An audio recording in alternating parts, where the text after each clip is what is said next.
마가복음 14장 1절부터 9절까지 말씀입니다.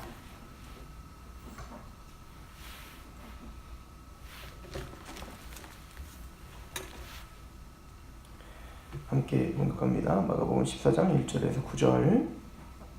시작. 이틀이 지나면 유월절과 무교절이라. 대제사장들과 서기관들이 예수를 흉계로 잡아 죽일 방도를 구하며 이르되 밀란이 날까 하노니 명절에는 하지 말자 하더라.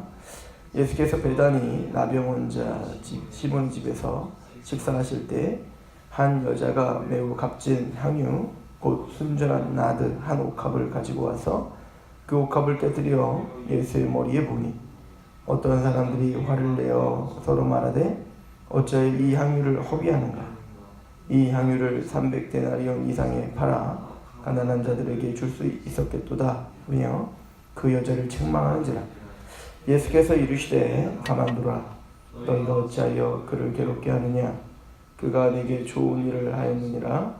가난한 자들은 항상 너희와 함께 있으니 아무 때라도 원하는 대로 도울 수 있거니와 나는 너희와 항상 함께 있지 아니하리라. 그는 힘을 다하여 내 몸에 향유를 부어 내 장례를 미리 준비하였느니라. 내가 진실로 너희에게 이르노니 온 천하에 어디서든지 복음이 전파되는 곳에는 이 여자가 행한 일도 말하여 그를 기억하리라 하시니라.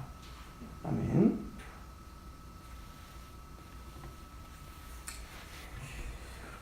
우리가 잘 아는 예수님께 향유를 부으는 여인의 이야기입니다. 도대체 이 여인은 누군지 우리가 먼저 좀 상고해 볼 필요가 있는데요. 마태복음 26장과 요한복음 12장에 이 여인이 같이 등장을 합니다. 특별히 이제 요한복음 12장은 이 여인이 누군지를 우리에게 알려주고 있죠. 요한복음을 잠시 한번 보시겠습니까? 요한복음 12장을 한번 보십시오.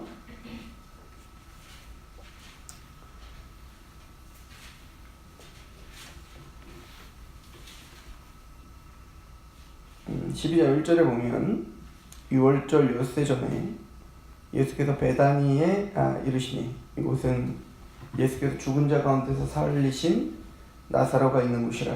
거기서 예수를 위하여 잔치할세. 마르다는 일을 하고 나사로는 예수와 함께 앉은 자 중에 있더라. 마리아는 지극히 비싼 향유 곧 순전한 나드 한 근을 가져다가 예수의 발에 붓고 자기 머리털로 그의 발을 닦으니 향유 냄새가 집에 가득하더라. 제자 중 하나로서 예수를 잡아줄 가룟 유다가 말하되 이 향유를 어찌하여 300데나리온에 팔아 가난한 자들에게 주지 아니하였느냐 하니 이렇게 말하면 가난한 자들을 생각함이 아니요 그는 도둑이라 돈꾀를 맞고 거기 넣는 것을 훔쳐가미로라. 예수께서 이르시되 그를 가만두라. 가만두어 나의 장례날을 위하여 그것을 간직하게 하라. 가난한 자들은 항상 너희와 함께 있거니와 나는 항상 있지 아니하니라. 이 여인이 누군지를 요한복음은 정확하게 설명을 해주고 있죠. 이분은 얼마 전에 이제 그 죽은 나사로를 예수께서 살리시는 장면이 11장에 이제 나오고 있어요. 그래서 그 죽었던 나사로, 아마 이 마르다와 마리아 이 나사로를 예수께서는 원래 아셨던 분이었던 것 같습니다. 그래서 나사로가 죽었다는 말을 듣고 예수님께서 슬퍼하시고 애통하는 심정으로 눈물을 흘리셨던 그 모습을 우리는 볼 수가 있습니다. 나사로가 예수 그리스도의 말씀으로 살아나오는 역사를 직접 경험한 그리고 나사로가 죽었다가 사흘 만에 이제 다시 살아났거든요. 사흘 만에 살아난다는 것은 예수님도 이제 마찬가지시지만 이제 시체가 부패하기 시작하는 딱 사흘이라고 해요. 그래서 우리도 이제 3일장 뭐 이렇게 지내는 거 아니겠습니까? 그러니까 완전히 죽어서 이제 부패가 시작됐다는 거예요. 이제 나사로가. 그래서 근데 그 죽었던 나사로를 나오라 했더니 나오더라. 그것을 통해서 이 마리아와 마르다는 예수 그리스도께서 생명이요 부활인 것을 믿게 됐겠죠. 그리고 자기 오라비를 살려주신 것에 대한 그 감사. 근데 예수님은 이 여인이 지금 예수님께 부은 향유, 순전한 나드 한 근이라고 하는데요. 이것이 약 그 300데나리, 셈이 빨랐던 이제 가룟 유다가 그걸 바로 이제 셈을 한 거죠. 약 300데나리나 되는 이 향유를 네가 그렇게 허비했다라고 막 뭐라고 한 거예요. 책망을 한 거죠. 그래서 예수님께서 말씀하시기를 그만둬라. 이 여인은 나의 장례를 위하여 그것을 간직했다. 이렇게 표현했죠. 요한복음은. 오늘 마가복음에서는 장례를 미리 준비했다. 이렇게 표현했습니다. 즉 예수 그리스도의 십자가에서 죽으심, 예수님의 죽으심을 기념하고 준비하고 또 그것을 마음에 품고 있었던 한 여인에 대한 이야기를 하고 있는 것이죠. 이제 그 유다가, 가룟 유다가 왜 이제 그것을 300데나리를 팔아서 가난한 자에게 주지 않았냐 이렇게 막 뭐라고 하니까 예수님께서 요한복음 12장 6절에는 이렇게 이거를 덧붙여서 얘기하시는데요. 이렇게 말하면 가난한 자들을 생각함이 아니요 그는 도둑이라 돈꾀를 맞고 거기 넣은 것을 훔쳐감이로라. 그러니까 이 가룟 유다는 사실은 이제 도둑이다 이렇게 이야기를 하고 있네요. 그러니까 이 사람이 그 돈괴를 아마 맡은 회계였던 것 같아요. 회계. 그러면서 이 가룟 유다는 이 탐욕과 탐심이 있었던 것 같습니다. 그러니까 사실 가룟 유다에 대한 그 해석들이 여러 가지가 있어요. 가룟 유다가 민족주의자다라고 하는 건 맞는 것 같아요. 그래서 그 로마를 그 힘으로 정복하려고 하는 그런 어떤 그 독립운동가 중에 한 명이고 굉장히 신뢰를 받고 있었던 사람이고 그래서 신뢰를 받았으니까 이제 회계도 맡게 종교를 맡게 했을 거 아니에요. 그리고 나중에 우리가 보면 알겠지만 이제 그 마지막 만찬에서 마지막 만찬을 드실 때 누가 그러면은 우리를 배신하는 겁니까? 이렇게 이제 다들 물어보잖아요. 아무도 가룟 유다를 생각하지 않습니다. 그리고 한번 나중에 한번 읽어보시면 되겠지만 가룟 유다를 지목하시지만 그래도 제자들은 가룟 유다가 그럴 거라고는 꿈에도 생각을 못하고 있죠. 그 정도로 가룟 유다는 굉장히 겉으로 충실했고 그리고 열심도 있었던 굉장히 좋은 사람으로 아마 평판이 나 있었던 사람인 것 같아요.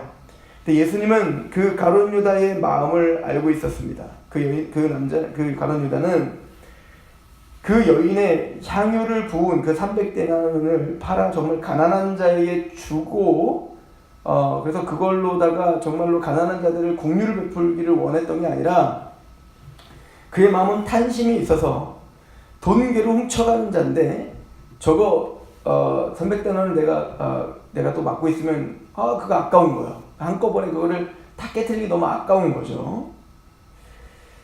예수님께서는 그런 가룟 유다를 향해서 또 제자들을 향해서 이 여인은 장례를 준비했다라고 이야기를 하는 거예요. 그럼 이 여인이 향유를 부은 그 마음이 어떤가가 사실은 중요한 거죠. 오늘 마가복음 14장 9절에 보면 내가 진실로 너에게 이르노니 온천에 어디서든지 복음이 전파되는 곳에는 이 여자가 행한 일도 말하여 그를 기억하라고 합니다. 그러니까 이 여인의 행위는 단순히 단발적으로 끝나는 행위가 아니라 복음이 전파되는 곳에는 항상 이 여인을 생각해야 된다는 거예요. 그러니까 진짜 복음을 우리가 듣고 복음에 감격하고 예수님의 십자가와 부활을 알게 된다면 이 여인의 행동은 끊임없이 우리를 뒤따라와야 된다는 얘기인 겁니다. 이것은 은혜를 알고 예수님의 십자가를 알고 예수님의 죽음을 이해하는 자라면 이 여인의 행동과 같은 그런 이 여인의 마음과 같은 것들이 우리에게서 나타나야 된다는 것이죠. 사실은 이 예수님께 이제 향유를 붓는 이 장면은 이 마태복음 26장, 마가복음 14장, 요한복음 11장은 다시 말씀드리지만 베다니에 살고 있는 바로 마르다와 마리아, 그리고 나사로 그 남매들 중에 그 마리아를 통해서 지금 이 향유가 부어진 것이 맞아요. 그런데 향유가 한 번 더 부어졌던 적이 있어요. 그래서 이제 어떤 신학자들은, 저도 이제 그걸 맞다고 생각하는데, 지금 이 마리아가 예수님께 향유를 부으는 이 장면은 사실은 앞서서 한 여인이 예수님께 나와 향유를 부은 것을 생각하고 본받고 그것을 아마 따라했던 것 같아요. 그 여인에 대한 이야기는 누가복음에 나옵니다. 누가복음 7장을 한번 가보시죠. 누가복음 7장입니다. 지금은 이제 6월절 이틀 전, 3일 전 이렇게 표현하고 있는데, 원래 요한복음에는 이게 아마 6일 전인 것 같습니다. 6일 전. 요한복음 그렇게 정확하게 나와 있죠. 누가복음을 보시면 누가복음 7장을 한번 보시죠. 그리고 지금 마가복음 14장에 나오는 시몬은 베다니에 사는 나병 환자 시몬입니다. 누가복음은 달라요. 자, 우리 누가복음으로 한번 보시면, 자, 우리 누가복음 7장 우리 그 36절을 보겠습니다. 한 바리새인이 예수께 자기와 함께 잡수시기를 청하니 이에 바리새인의 집에 들어가 앉으셨을 때, 그러니까 이 장면은 그 바리새인 시몬입니다.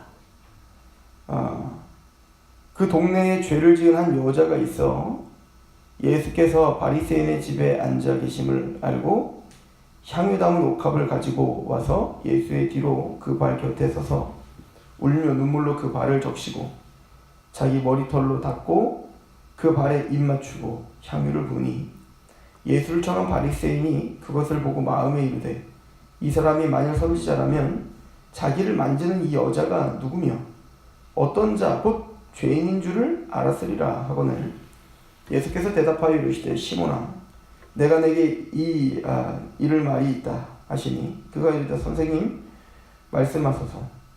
이르시되 빚 주는 사람에게 빚진 자가 둘이 있어 하나는 500데나리온을 졌고 하나는 50데나리온을 졌는데 갚을 것이 없으므로 둘 다 탕감하여 줬으니 둘 중에 누가 그를 더 사랑하겠느냐. 시몬이 대답하여 이르되 내 생각에는 많이 탕감받은 자니이다. 이르시되 내 판단이 옳다 하시고 그 여자를 돌아보시며 시몬에게 이르시되 이 여자를 보느냐. 내가 내 집에 들어올 때 너는 내게 발 씻을 물도 주지 아니하였을 때 이 여자는 눈물로 내 발을 적시고 그 머리털로 닦았으며 너는 내게 입 맞추지 아니하였을 때 그는 내가 들어올 때부터 내 발에 입 맞추기를 그치지 아니하였으며 너는 내 머리에 감람류도 붓지 아니하였을 때 그는 향유를 내 발에 부었느니라. 이러므로 내가 내게 말하더니 그의 많은 죄가 사해졌다. 이는 그의 사랑함이 많음이라. 사함을 받은 일이 적은 자는 적게 사랑하느니라. 이 여자에게 이르시되 내 죄 사함을 받았느니라 하시니, 함께 앉아있는 자들이 속으로 말하되 이가 누구이기에 죄도 사하는가 하더라. 예수께서 여자에게 이르시되 내 믿음이 너를 구원하였으니 평안히 가라 하시니라. 아멘. 마태복음과 마가복음에는 중풍병자를 고치신 다음에 죄사함의 권세에 대한 이야기를 하고 있었던 걸 기억하실 겁니다. 중풍병자를 고치신 다음에, 고치시기 전에 그 믿음이 너의 죄를 사했다라고 표현을 하시죠. 그럴 때 사람들은 이렇게 하나님인가 자기가? 아니 죄사함의 권세를 자기가 어떻게 있다고 하는가? 그러니까 예수님은 바로 그 전에 나병 환자를 고치시고 열병을 고치시고 또 그런 중풍병자를 고치시면서 바로 우리가 바로 영적 질병, 죄의 질병 가운데 있는 우리가 죄인이야라는 것을 계속 끊임없이 우리에게 설명을 하시고 선포하셨다고요. 그래서 진짜 예수님이 이 땅에 오신 이유는 바로 죄를 사하러 왔다, 이것을 이야기한 거예요. 그런데 이 바리새인이 지금은 이제 그러니까 그 마가복음 우리가 보고 있는 14장과 지금 전혀 다른 장면인 겁니다. 이 바리새인 중에 한 사람, 시몬이라는 사람이 이 예수를 청해서 이제 같이 이제 이야기도 나누고 뭐 좋은 마음으로 아마 예수님을 청했던 것 같아요. 이 초기니까. 근데 이 바리새인 예수님을 바리새인이 청해서 먹고 있는데 갑자기 한 여인인데 이 여인은 그 마리아가 아니에요. 그죠? 이 여인은 누군지 모르겠는데 이 여인은 죄인인 건 분명합니다. 아마 이 여인이 예수님 뒤로 와서 바로 향유를 붓고 막 그렇게 하는 걸 보면서 바리새인이 뭐라고 생각했냐면 예수님이 진짜 선지자라면 이 여인이 누군지 알 텐데 그럼 화를 낼 텐데 그러니까 누구나 알 수 있는 죄인이었던 것 같습니다. 창녀였거나 그래서 어떤 혹자는 이제 그 창녀가 끌려와서 돌에 맞아 죽을 때 예수님께서 나도 너를 정죄치 않는데 아마 그 여인이 너무 감사해서 예수님께 왔다 이렇게 말씀하시는 분들도 있어요. 그러나 여기서 누군지는 정확하게 말하고 있지는 않습니다. 즉 이 여인은 하여튼 누가 봐도 죄인인 한 여인인 거예요. 그 여인이 와서 눈물을 흘리며 발을 닦고 거기에 향유를 부었다. 머리털로 사실은 그 머리털, 여자에게서도 머리털은 거의 생명과 같은 거예요. 그 자신의 가치인 거예요, 가치. 그런데 그 머리털로 사실은 눈물로 그 발을 씻고 머리털로다가 그 발을 닦고 향유를 부었다라고 하는 것은 나는 당신의 발을 발을 닦는 건 사실은 그 하인들이 하는 거거든요. 그래서 원래 그 고대 근동에는 이제 원래 샌들 같은 걸 신고 다니니까 먼지가 얼마나 많이 묻겠어요. 그러니까 원래 집에 딱 오면 귀한 손님이 오면 원래 그 귀한 손님을 위해서 하인이 와서 물을 떠서 발을 먼저 닦아주는 거란 말이에요. 그런데 이 예수님은 그 여인을 보면서 이 여인이 왜 지금 자신에게 향유를 붓고 눈물로 지금 발을 닦아주고 있는지를 보여주고 있죠. 그러니까 그 여인은 죄사함에 감사. 내가 죄인인데 그런 죄를 사함받고 또 그 죄 때문에 많은 사람들이 질타를 받는 나지만 그럼에도 불구하고 그 여인은 예수께 와 예수님의 발을 닦으며 바로 그 은혜에 감사하는 그런 지금 행위를 하고 있는 거죠. 그래서 예수님은 그의 믿음을 보며 너는 죄를 사함 받았다라고 이야기를 하고 있는 거예요. 그리고는 이 이야기와 이제 예수님이 십자가에 죽으시기 전에 바로 직전에 그 마리아를 통해서 향유를 부은 여인이 다시 한번 반복되고 있는 거죠. 우리는 그러면 이 두 사건을 가지고 우리는 의도적으로 이 두 사건을 반복적으로 두 번 얘기하고 있는 거 아니겠습니까? 그런데 이 두 사건을 통해서 우리는 본다면 이건 바로 죄에 대한 이야기인 거죠. 이 여인이 바로 그 죄 때문에 내가 바로 죄인입니다 라고 고백하는 어떻게 보면 그 가나안 여인과 같아요. 죽은 개와 같은 나라고 하는 것처럼 지금 이 여인은 가장 낮은 모습을 보여주고 있는 거예요. 그 마음도 그렇고 그의 태도도 그렇고 나는 죽을 수밖에 없는 겁니다. 그래서 나는 당신에게 또 바로 앞에 나와서 떳떳하게 나올 수 있는 것도 아니라 그 뒤에 몰래 와서 그죠? 그렇게 주님께 몰래 와서 그 은혜를 고백하고 그 은혜를 이렇게 표현할 수밖에 없는 이 여인의 마음이 얼마나 무겁겠냐고요. 많은 사람들이 이 여인을 죄인이라 정죄하고 있는 이 상황 속에서 이 여인은 마음을 다해서 그 죄를 씻어주실 수 있는 이 죄를 용서하시는 그 예수에 대한 그 메시아에 대한 그 감사를 올려드리는 거죠. 그리고 그 마리아는 자신의 오빠가 살아나는 걸 보면서 바로 이분이 바로 계속 말씀하셨거든요. 제자들에게도 지금 마가복음을 통해 3번이나 뭐 했습니까? 나는 죽을 거다. 그리고 3일 만에 부활할 거다. 나는 죽을 거다. 3일 만에 부활. 아무도 믿질 않는다고요. 그걸 받아들이질 않는다고요. 그러니까 지금 제자들을 지금 질타하고 있는 거예요. 지금 예수님은 이제 십자가에 죽으러 지금 예루살렘에 입성하셨습니다. 그래서 이제는 모든 게 다 끝났다고요. 지금 바리새인들, 제사장들, 사두개인들, 서기관들 이들을 지금 다 죄의 목록들을 다 무지함들과 그들의 죄를 통한 심판을 받을 그 합당한 그리고 지금 이제 모든 것이 다 끝날 것이다. 내가 그리고 이 모든 게 끝나는 게 아니라 내가 십자가에 죽고 부활하고 나중에 그걸로 끝나는 게 아니라 나중에 내가 재림하여서 하나님의 나라가 확장될 거야. 하나님 나라가 완성될 거야. 그것을 아무리 설명해도 제자들조차 다 뭐 하는 겁니까? 이게 굉장히 상징적인데 그 한 여인, 오늘 마가복음의 14장에는 그 여인이 향유를 부으니 그 사람들은 끊임없이 뭐를 생각하고 있는 거예요? 지금 예수님 죽게 생겼는데, 지금 제자들은 다 예수님이 끊임없이 3번이나 죽는다는 걸 얘기하는데 그거에 대한 관심은 전혀 없습니다. 그들은 현실에만 관심이 있는 거예요. 그걸 팔아서 가난한 자들에게 나눠주면 더 좋을 텐데 라고만 생각한다고. 그것도 순수한 마음도 아니고 사실은 도둑과 같은 마음으로 말입니다. 예수님이 지금 집중하라고 하는 곳은 어딘데? 끊임없이 어디로 끌고 오는 거였습니까? 우리 마가복음을 다시 한번 보세요. 병들을 고쳐주고 사단을 내어쫓고, 그러면서 계속 예수님이 알려주셨던 게 뭡니까? 나는 이 땅의 메시아요, 하나님의 아들 맞아. 그런데 그 메시아 하나님의 아들로 온 이유가 뭐냐면 바로 너희들이 죄인이야. 너희들이 병들었어. 너희들이 바로 사단의 권세 가운데 있단 말이다. 너희들이 가난한 여인과 같은 사람들이라고. 그런데 너희들의 병을 고치고 그 마귀를 부셔버리고 또 너희를 그 죄 가운데서 이겨낼 수 있게 하는 방법은 내가 죽는 거라고. 나는 요나의 표적밖에는 보여줄 표적이 없다. 그래서 하도 못 깨달으니까 이제는 직접적으로 설명합니다. 내가 고난받고 죽어야 된다. 한 알의 밀이 땅에 떨어져 썩으면 많은 열매를 맺든 말이죠. 나는 그리고 섬김을 받으러 온 게 아니라 섬기려고, 도리어 내 목숨을 많은 사람들을 위해서 대속물로 죽여왔다. 끊임없이 설명하셨습니다. 세례 요한도 설명했죠. 보라, 세상 죄를 지고 가는 하나님의 어린 양이로다. 그러나 그 누구도, 어떤 누구도 그 예수님의 죽음에는 관심이 없는 겁니다.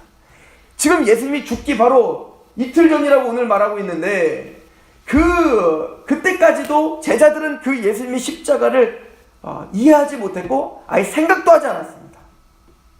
그런데 이 마리아는 직접 죽음에서 부활을 경험한, 자기의 오레비가 죽었다가 살아나, 예수님의 말씀대로 죽었다가 살아나는 걸 경험했던, 그래서 예수님이 요한복음 11장에 나는 부활이요 생명이라는 거예요.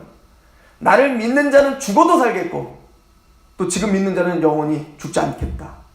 그러니까 예수님이 부활이라는 걸 이 여인은 믿었던 거예요.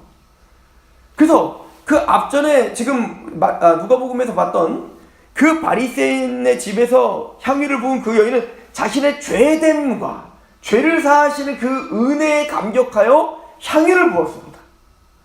그리고 이 마리아는 그 죄를 사하는 그 방법이 바로 예수 그리스도의 십자가와 부활이라는 것을, 그래서 예수님이 죽어야 되는 것을, 그 장례를 기념하며 향유를 부은 거예요. 물론 그 여인이 이런 온전한 지식이 있었던 것 같지는 않을 거예요.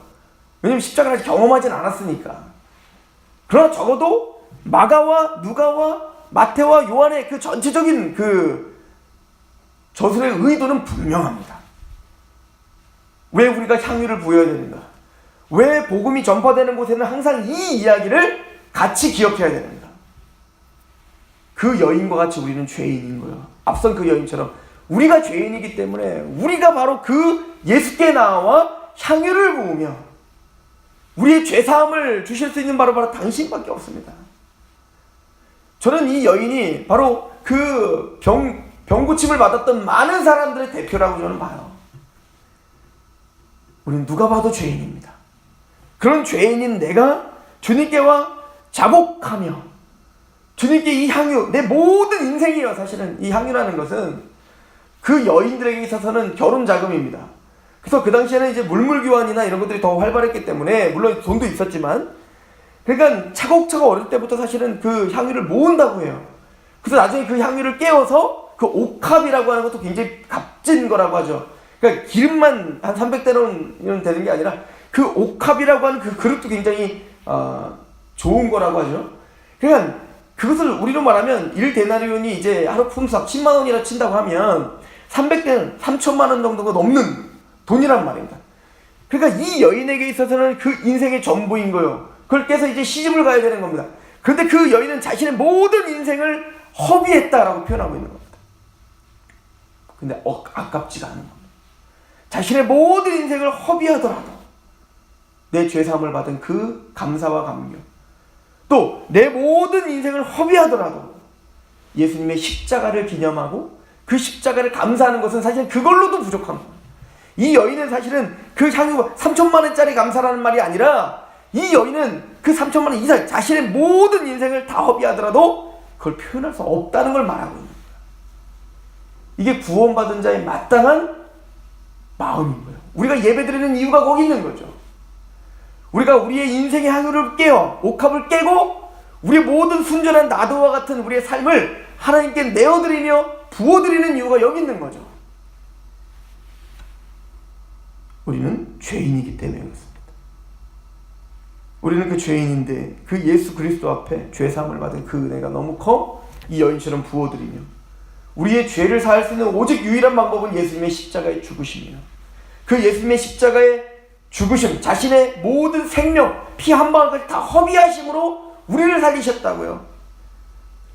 예수님의 장례는, 예수님의 십자가는 바로 하나님과 원래 하나님의 본체시며 하나님과 동등되셨지만 그 동등됨을 취할 것을 여기지 않고 종의 형체를 띠고 죽기까지 복종하시며 피 한 방울도 다 허비하시며 우리를 살리신 겁니다. 그래서 우리는 우리의 향유를 깨어 하나님께 그 장례를 기념하고 그 장례를 준비하는 이 여인의 마음을 같이 품는 겁니다. 이게 복음을 갖고 있는 하나님의 백성들의 마땅한 마음이다. 이걸 기억하라 라고 우리가 가르쳐주고 있습니다. 오늘 하루 한 주간 또 우리 모든 인생 속에 우리 향유를 깨어드리는 것이 무엇인가 진정히 묵상하는 하루가 되시길 축원합니다. 기도하겠습니다. 우리는 죄인입니다. 예수 그리스도로 말미암아 구원을 받아 하나님의 백성들이 되었습니다. 그 큰 은혜가 무엇인지 우리는 망각할 때가 많습니다.